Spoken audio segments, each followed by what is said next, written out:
로마서 4장은 우리에게 일어난 구원이 어떻게 하나님의 의지와 지혜에 의한 우리의 생각을 초월하는 하나님의 방법인가를 말하고 있습니다. 그것은 3장 31절에 나온 바와 같이 그런즉 우리가 믿음으로 말미암아 율법을 파기하느냐 그럴 수 없느니라 도리어 율법을 굳게 세우느니라 라는 마지막 말씀에 대한 설명이기도 합니다. 율법으로는 구원을 얻을 수 없는, 그 말은 우리 스스로는 구원을 만들어낼 수 없는 이라는 말이죠. 죄밖에 짓지 못하는데 그것은 다만 도덕성에 저촉될 뿐만 아니라 하나님을 모르는, 하나님을 대적하는, 불경한, 하나님의 하나님 되심에 대한 거부, 외면이 가장 중요한 것이었습니다. 인간의 불순종과 이 불신앙에 대하여 하나님은 모두가 심판 아래 있다 라고 율법을 기준으로 하여 모두를 심판합니다. 그리고 이제 우리 지난주에 살핀 대로 3장 21절에 있었던 그러나 이제는 으로 국면이 대전환기를 가집니다. 우리가 우리의 운명과 우리의 처지에 대하여 속수무책이었을 때 하나님께서 그 아들을 보내어 이제 율법 외의 한 의로 말미암는 예수 안에서의 구원을 이루셨습니다. 그것은 은혜에 속하는 것이며 예수 그리스도를 십자가에 세우심으로 허락된 구원입니다.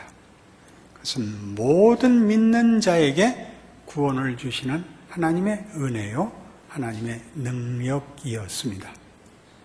그러자 등장하는 질문이 그럼 율법은 이제 쓸모없는 것인가? 원칙은 깨진 것인가? 이렇게 됐죠. 그렇지 않다. 그 은혜는 율법을 오히려 굳게 세운다 라고 3장 마지막을 결론을 내고 그 다음에 이제 4장에서 그것이 무엇을 의미하는지 이제 설명해 나가기 시작합니다. 하나님의 일하심은 세상과 인간에게 준 창조의 대원칙, 큰 질서를 무시한 행동인가? 그것과 충돌하는 것인가? 그 생각은 우리 모든 인류가 가지는, 특별히 신앙생활을 하는 사람들이라면 다 한 번씩 해보는 은혜와 율법과의 그 모순을 생각하게 됩니다. 성경이 하고 싶은 얘기는 율법이 제시한 것, 그래야 우리를 심판으로 몰고 간 것은 율법의 잘못이 아니라 우리가 죄를 지었기 때문에 율법을 지킬 수 없어서 율법이 덩달아 욕을 먹고 있는 것뿐입니다. 은혜는 율법이 지적한 우리가 하나님의 영광에 미치지 못하는 사실을 하나님이 그의 능력과 신실하심으로 완성시킨 하나님의 구원입니다. 하나님의 진노가 불경과 불의를 행하는 자들에게 임한 것이 은혜였던 것 같이 그냥 내버려 두면 결국은 파멸밖에 없는 인류의 운명에 하나님이 징계를 행함으로 진노와 심판을 보임으로 우리에게 잘못 가고 있다고 가르쳐 주신 것 같이, 그리고 그 지적을 해결할 수 없는 인류에게 하나님이 그 해결을 당신의 아들을 보내어 한 것 같이 율법과 은혜는 같이 갈 수밖에 없는 것입니다. 그것은 하나님의 공의며 그 공의를 이루시는 하나님의 방법이 은혜입니다. 십자가입니다. 그러니 믿고 나면 율법의 가치를 더 잘 알게 되죠. 이 일이 어떻게 둘이 조화를 이루며 함께 갈 수 있느냐를 이제 아브라함을 통하여 성경이 일찍 이 일을 하나님이 준비하셨다라고 제시하고 있습니다. 창세기 12장에 가시면 찾아보셔야 됩니다. 창세기 12장은 매우 중요한 장입니다. 창세기 12장 1절 여호와께서 아브라함에게 이르시되 너는 너의 고향과 친척과 아버지의 집을 떠나 내가 네게 보여줄 땅으로 가라. 내가 너로 큰 민족을 이루고 네게 복을 주어 네 이름을 장대하게 하리니 너는 복이 될지라. 너를 축복하는 자에게는 내가 복을 내리고 너를 저주하는 자에게는 내가 저주하리니 땅의 모든 족속이 너로 말미암아 복을 얻을 것이니라. 이렇게 됐습니다. 아브라함은 믿음의 조상입니다. 많이 혼돈하는 내용입니다. 아브라함이 믿음의 조상이라는 것이 무슨 뜻인지 너무나 자주 아브라함은 우리가 하나님 앞에 믿음을 드린 최초의 사람을 대표하는 것으로 되어 있습니다. 그렇지 않습니다.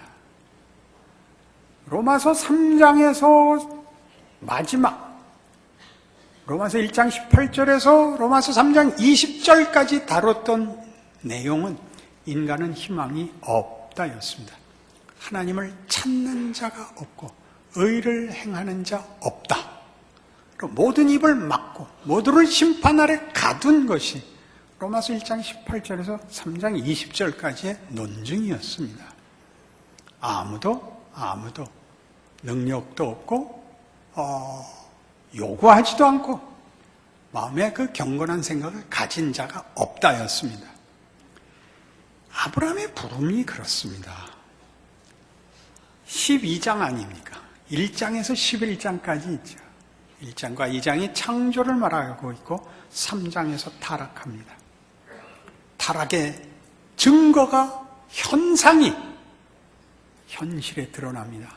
자식이 싸워 가인이 아벨을 죽이고 그리고 자신의 탐욕을 자랑하고 서로가 서로에게 대해서 악한 일들을 행하여 두려워하고 너무나 혼란한 세상이 됩니다. 창세기 6장에 이렇게 기록되어 있습니다.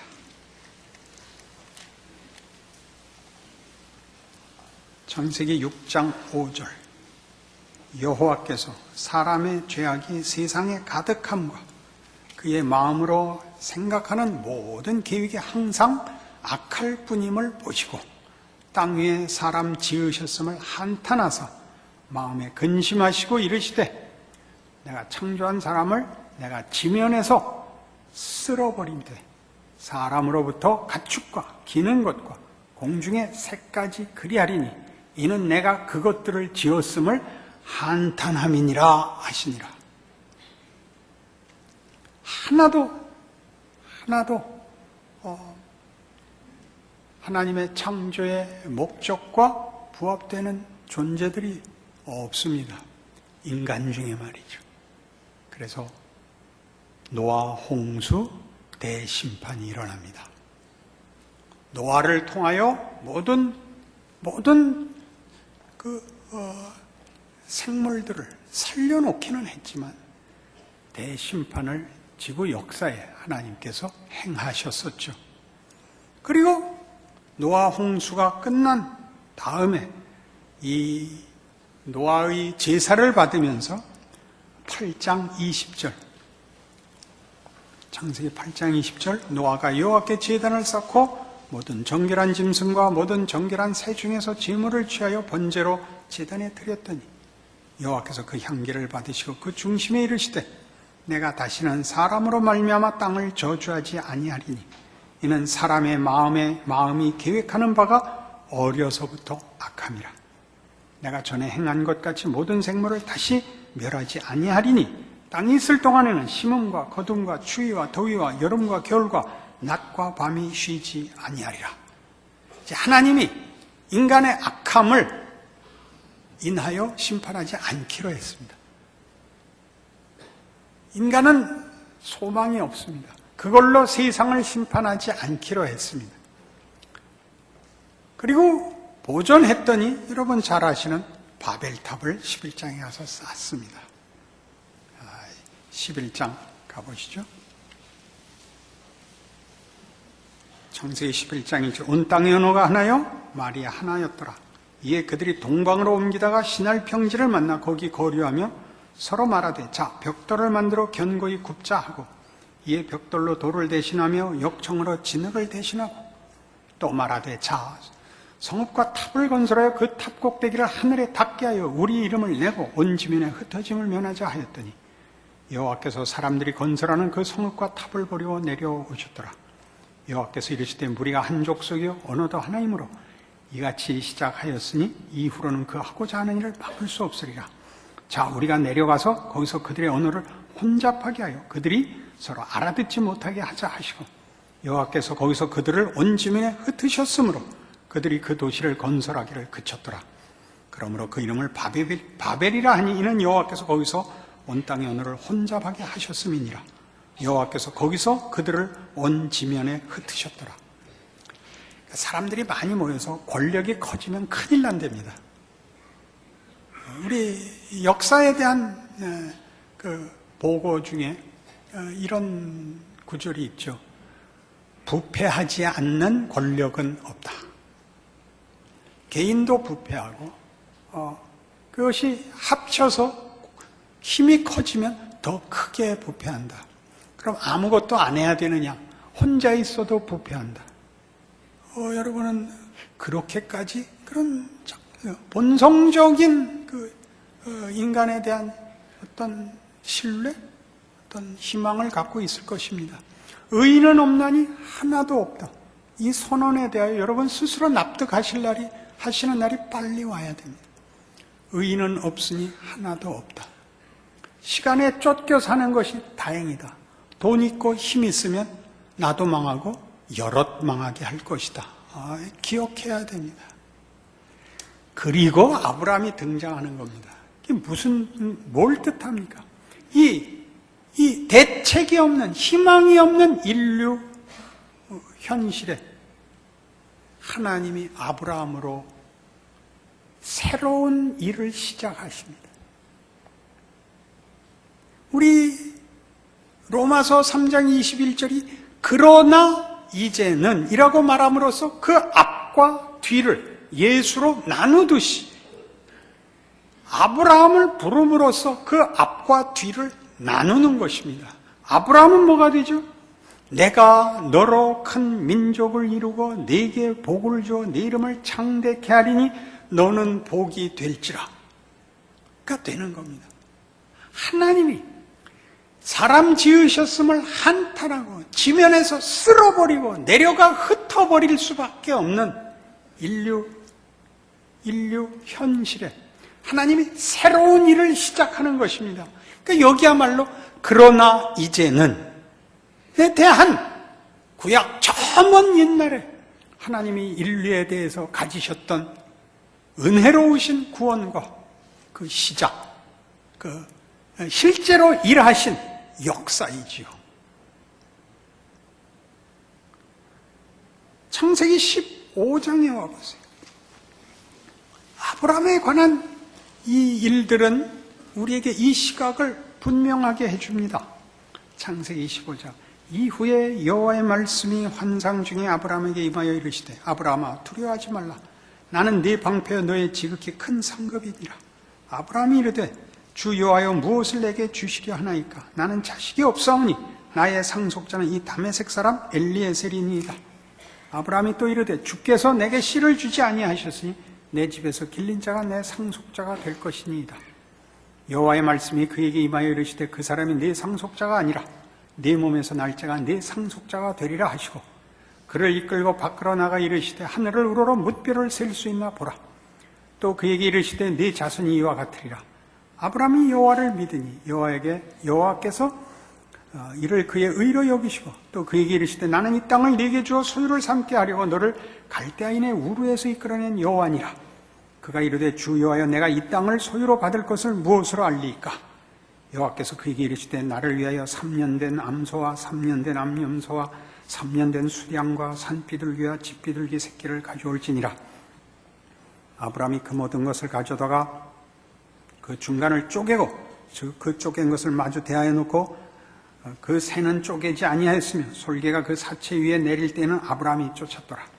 해질 때에 아브라함에게 깊은 잠이 임하고 큰 흑암과 두려움이 그에게 임하였더니 여호와께서 아브라함에게 이르시되 너는 반드시 알라. 내 자손이 이방에서 객이 되어 그들을 섬기겠고 그들은 400년 동안 내 자손을 괴롭히리니 그들이 섬기는 나라를 내가 징벌할지며 그 후에 내 자손이 큰 재물을 이끌고 나오리라. 너는 장수하다가 평안히 조상에게로 돌아가 장사될 것이요 네 자손은 사대만에 이 땅으로 돌아오리니 이는 아모리 족속의 죄악이 아직 가득 차지 아니함이니라 하시더니 해가 져서 어두울 때 연기 나는 화로가 보이며 타는 횃불이 쪼갠 고기 사이로 지나더라. 그날에 여호와께서 아브라함과 더불어 언약을 세워 이르시되 내가 이 땅을 애굽 강에서부터 그 큰 강 유브라데까지 네 자손에게 주노니 곧 겐 족속과 그니스 족속과 간몬 족속과 헷 족속과 브리스 족속과 르바 족속과 아모리 족속과 가나안 족속과 기르가스 족속과 여부스 족속의 땅이니라 하셨더라. 아브라함에게 네 자손이 하늘의 별 같으리라. 그걸 내가 어떻게 알 수 있습니까? 재물을 가져다 놓으라. 재물을 둘로 쪼개고 언약 당사자가 그 사이를 지나감으로써 우리 중에 이 약속을 깨는 자는 이 재물이 쪼개진 것 같이 저주를 받아 옳다라는 맹세를 합니다. 맹약을 하죠. 그걸 하나님만 지나가십니다. 아브라함 보고 지나가라 그러지 않습니다. 하나님이 하신 약속입니다. 이게 아브라함을 하나님이 이렇게 부릅니다. 7절에 다시 보시면 또 그에게 이르시되 나는 이 땅을 네게 주어 소유를 삼게 하려고 너를 갈대아인의 우르에서 이끌어낸 여호와니라. 모든 주인이 이 일의 시작이 주도권이 하나님께 있습니다. 아브라함이 한 일은 잡혀간 것밖에 없습니다. 우리가 자꾸 아브라함에게 어떤 근거를 마련해요. 그는 믿음의 조상 아니냐라고 말하고 싶다면 믿음이 왜 등장했는가를 보셔야 됩니다. 율법으로는 죄를 깨달음이니라. 의인은 없나니 하나도 없다. 아무도 하나님의 영광에 이르지 못했다. 남은 것은 심판뿐이다. 그러나 이제는 예수 그리스도를 믿음으로 말미암는 구원이 이루어졌다. 그러니까 믿으면 되잖냐. 이 자리에서 믿음의 자리로 들어올 수 있는 사람이 하나도 없다고 다 못을 쳐 박았는데도 자꾸 거기를 연결함으로써 믿음이라는 말이 가지는 대조를 놓치고 있습니다. 우리는 할 수 없었다. 우리는 끝났다. 대책이 없다. 그러나 하나님은 구원을 이루었다. 그게 뭐냐? 믿음이다. 하나님의 한 일, 믿음이라고 하는 것입니다. 그 대조를 보십시오. 아브라함에게서 근거를 찾으려고 하지 마십시오. 역사적 사실. 아브라함은 어떻게 믿음의 조상이 되었는가? 하나님이 세워 내가 인류를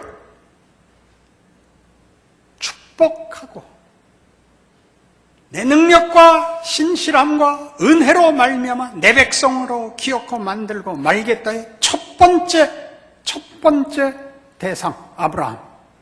그가 믿음의 조상이라는 것은 우리가 할 수 없는 것을 하나님이 해낸 하나님의 축복의 실행, 구현, 그 완성의 대표인 겁니다. 그러니까 단어가 믿음이라는 말로 나오니까 우리는 그것이 상대를 신뢰하고 기대함으로써 가지는 보상을 받을 수 있는 조건으로 다시 돌아와 버렸죠.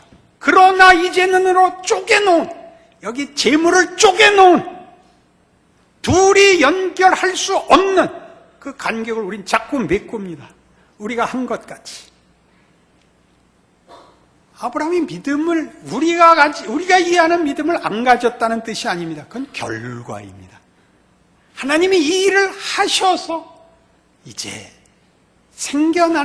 처음으로 생겨나는 하나님에 대한 신뢰, 순종을 생겨나는 것입니다. 조건으로 등장하지 않고. 이렇게 얘기하면 더 확실하겠죠. 예수 믿으면 회개하죠. 회개하죠. 뭐라고 회개합니까? 주께서 나를 위하여 돌아가신 것을 믿습니다. 언제 돌아가셨는데? 2000년 전에 돌아가셨어요. 여러분이 회개하기 전에, 2000년 전에 하나님이 우리를 위하여 그 아들을 보내어 우리 죄를 속하셨어요. 그리고 난 이제 알아요. 내가 믿어서 죽지 않고 믿기 전에 죽으셨다니까. 구원을 이루셨다고. 시간성을 보라는 거예요. 시간을. 일어난 일이에요. 구약 내내 이스라엘 백성 앞에 하나님이 나타날 때는 나는 너의 조상 아브라함의 하나님이요, 이삭의 하나님이요, 야곱의 하나님이다. 그게 무슨 얘기예요? 난 이제야 너희하고 뭘 하러 온 하나님이 아니라 이미 시작한, 너희의 운명을 위하여 내가 모든 것을 이미 준 그 하나님이니라. 이렇게 시간의 차이를 놓고 이미 일어난 과거, 번복할 수 없는 과거, 나의 결정에 의해서 어떻게 되지 않는 과거로 하나님은 당신을 소개하는 것입니다. 제가 목소리를 높이는 이유를 아시겠습니까? 여러분이 믿음을 가지는 식으로 생각해서 그게 잘못은 아닙니다. 나중에 그 얘기 다 더 할 겁니다. 내 결심과 내 만족, 내 만족. 이만하면 구원받을 만하고, 이만하면 구원받는 걸 내가 안심해도 되겠다 하는 개인적인 확인의 중요성은 모든 사람이 구별된 것 같이 중요한 것입니다. 그러나 구원은 이렇게 하나님이 오셔서 하나하나 구원하시는 것으로 하나님이 구원을 하시는 것이 아니라 역사와 우주의 운명과 축복에 관하여 하시는 일입니다. 역사를, 세상과 인류를 대상으로 하는 것입니다. 그리고 각각에게 그것을 적용하시는 것입니다. 여러분, 나이 들어 보십시오. 나이 든 것과 젊은이들의 차이가 뭐죠? 젊었을 때는 자기가 다 합니다. 사춘기를 생각해 보십시오. 사춘기. 왜 그렇게 말끝마다 그 다음 단어는 각자 쓰시죠. 뭘 그렇게 태어난 게 부모에게 큰 죄인 것 같은 얼굴을 하고 늘 외면하고 대꾸 안 하고 이렇게 성질을 부리고. 왜 그러죠? 자기가 다니까. 어떻게 얽혀 있는지 모르니까. 내가 불편한데 세상에 뭐 이렇든 저렇든 부모가 어떤 마음을 가지든 무슨 상관이 있어. 내가 죽겠는데, 내가 깜깜한데. 철없을 때 가장 대표적인 그 특징이죠. 무슨 말을 해도, 아무리 좋은 것을 해도 친절하게 굴어도 다 귀찮죠. 다 나이가 들어보세요. 걱정할 게 많습니다. 나라 걱정을 해야 돼요. 나라 걱정을. 그럼 어떻게, 매일 광화문에 모여요? 아니에요. 그냥 걱정을 하는 거예요. 걱정을, 답이 없는 거. 그게 철든 거죠. 걱정을 해야죠. 날씨를 걱정해야 돼요. 그게 중요해요. 비가 올 때 와야 되고, 추울 땐 추워야 되고, 바람이 불 땐 불어야 돼요. 개인이 얼마나 큰 속에 들어있는지를 알게 돼요. 여러 가지 걱정을 하죠. 염려하고. 하나님이 어떻게 큰 틀을 바꿔 놓으셨는지를 모르면 예수가 오셨다는 말을 도무지 이해하지 못해요. 세상이라는 판이 바뀌었다고요. 아브라함부터 그 새로운 시작이 이미 됐어요. 그 구체적인 성취와 그 구체적인 실체를 예수 안에서 보이는 거죠. 구약은 그 실체의 약속을 갖고 있고 그 은혜 속에 있지만 실체를 보지는 못해요. 동일한 은혜 속에 있지만, 그러나 이제 우리는, 그러나 이제는 율법에 하나님의 한 의가 나타났으니 율법과 선지자들에게 증거를 받은 것이라 라는 예수 그리스도의 오심과 죽으심과 부활이라는 것으로 판이 바뀐 세상을 살고 있다고요. 부활 세상을, 나를 믿는 자는 죽어도 살겠고 물론 살아서 나를 믿는 자는 영원히 죽지 아니하리라 속에 있다고요. 죽으면 가는 천국이 아니고 천국을 이미 살고 있는 거예요. 하나님과 화목한 자로 살고 있다고요. 그러니까 여러분이 회개해서 하나님이 그 아들을 보내는 것이 아니라 이미 나를 포함한 인류를 2000년 전에 하나님과 화목해 하신 일의 개인적 적용이 오늘 나에게 일어났다는 것을 알아야죠. 그게 뭐가 다르냐? 이 판이 은혜의 판 속에 있는 거죠. 그 전에는 멸망의 판 속에 있었죠. 절망의 판 속에 있었죠. 우리가 세상이 예수를 모르고 우리를 모르고 우리가 신앙생활하는 것이 이 세상에서 힘들지만 저들도 힘들기는 마찬가지입니다. 저들은 체념하고 있을 뿐이죠. 그러니까 살아생전에 할 수 있는 거 다 하는 자들이고, 우리도 힘들지만 예수를 믿어서 더 힘든 것이기보다 동일한 판 속에서 하나님 나라의 증인으로 살고 있기 때문에 우리의 힘든 것을 저들과는 다르게 이해하고 다르게 반응하는 것입니다. 그것을 더 힘들다고 얘기하는 것은 저들은 지랄을 떨어도 되고 우리는 할 수 없다, 안 하는 게 명예입니다. 거친 말과 막말을 하는 것은 아무런 도움이 되지 않습니다. 그것은 하는 것만큼 손해입니다. 우리가 명예를 지키는 것이요 영광을 누리는 것입니다. 말을 아끼고 하고 싶은 대로 보복을 하지 않는 것, 그게 우리가 가진 자랑이죠. 왜요? 그래도 되는 본질적인 소망이 있고 세상은 없습니다. 그 차이를 아셔야죠. 창세기 17장, 아브라함이 99세 때 여호와께서 아브라함에게 나타나서 그에게 이르시되 나는 전능한 하나님이라. 너는 내 앞에서 행하여 완전하라.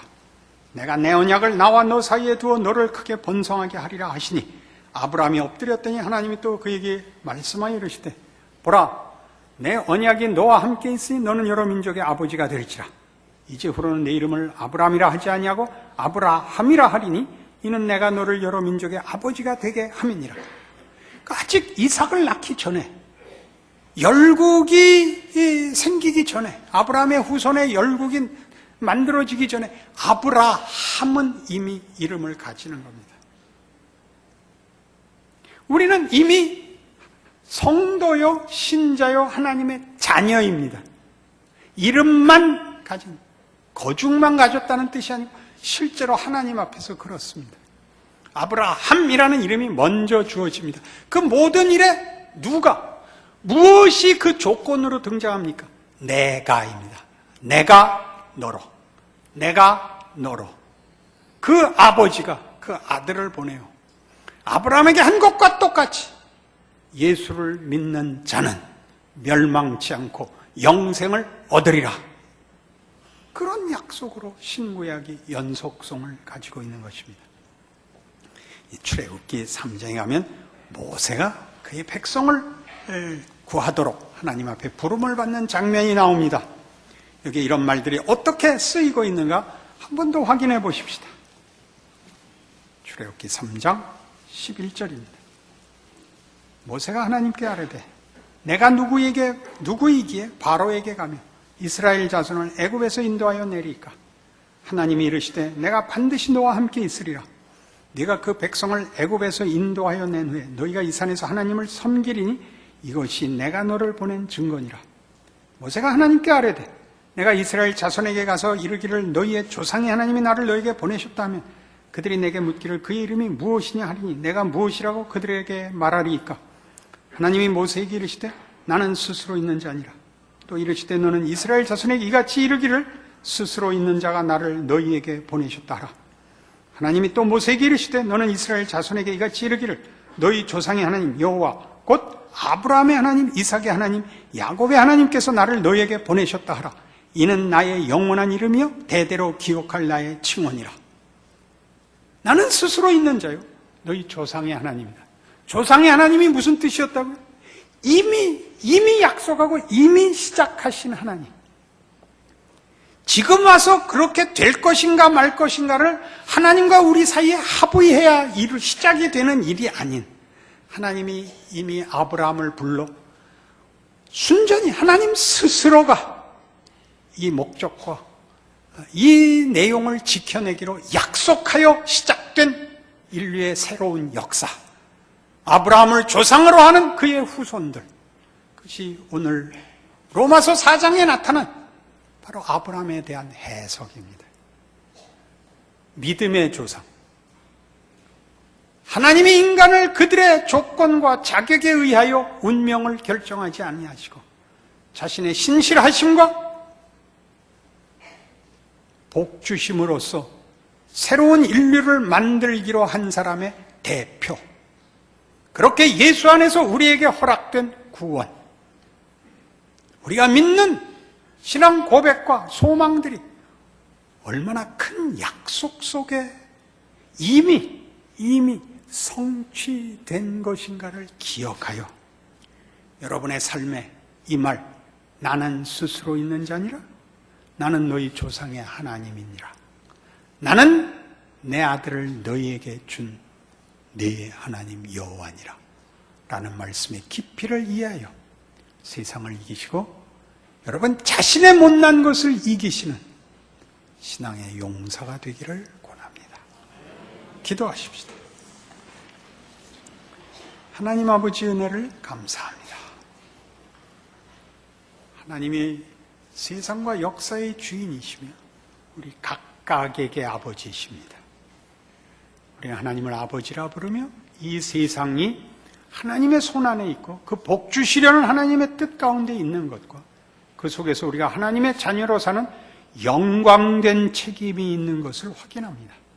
그러니 변명하지 말고 어리석지 말고 우리의 시간을 낭비하지 말고 하나님의 자녀로 책임 있는 인생을 살게 하시옵소서.